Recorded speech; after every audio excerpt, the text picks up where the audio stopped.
What we really want to do today is to tell you as much as we know about the pattern of the national standards and what that means for the future, to tell you about our version 2 of the standards and what we're doing in the short term.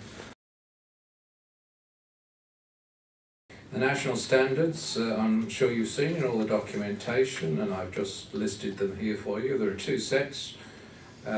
There are 5 that I think have been pretty well agreed, and then there's another 5 that are out for consultation, and they're listed there before you, and I won't go through them. I think they're fairly well known.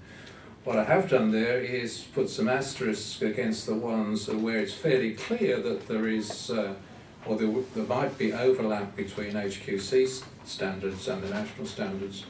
And one of the whole objectives of HQC is to make sure, wherever possible, that there's no overlap and duplication, because understandably this is one of the complaints that regulatory agencies such as us get on a very regular basis. Some of you have seen this slide before, but across the bottom there are all 227 public and private hospitals and day centres across Queensland that report to us on a regular basis, and going up from the orange lines here through blue and purple and green and blue are each of the periods that you've provided us with information, and you can see that there's been a very pleasing increase in the number of people, number of organisations that are saying, yes, we do meet your standard in that way. To look at that. And what this shows you, and this was for a couple of rounds of compliance along the bottom axis there, is whenever you said yes to that question in 2007, so up here at this end of the spectrum are a group of hospitals and facilities that said yes, we meet all, I think it was 53 data points that you had to answer yes to. And up here is when we asked again in 2008 how it had changed. So if you're on that line, it means that whatever you started with, there'd been no change. If you've gone below that line, you've gone backwards.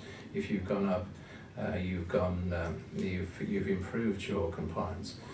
And what I think you can see here, if you squint and close one eye and put in the right colours, is there's a group down here that's using the traffic light analogy. I think we'd be reasonably comfortable with, and we would try and keep out of their hair, because these are consistently high performing, and that they can't go anywhere. If you've got 100% compliance, well, you've got 100% compliance. You can't go beyond it. There's a group here that you know, the old school reports, you get good marks for best improving student of the year, I guess. But these are where it was low, but it's gone up. And then there's a group down here that worries that they either haven't gone up much or they're going backwards. So our focus in the future, if we're involved in this area, would be to focus on certainly the red area and to a lesser extent the yellow area, but to match our invasiveness, if you like, in how much we require you to report according to your performance. And so what are our positions? Well, unequivocal support for the national standards. It makes sense in a country certainly as small as Australia in population terms to have one set of standards. It's lunacy to have it. As I said, we're in a fluid period at the moment, and we need both short-term and long-term strategies. And the staff, Alison and the staff, will talk about the short-term strategies, which will continue at least until we know a bit more what's going on.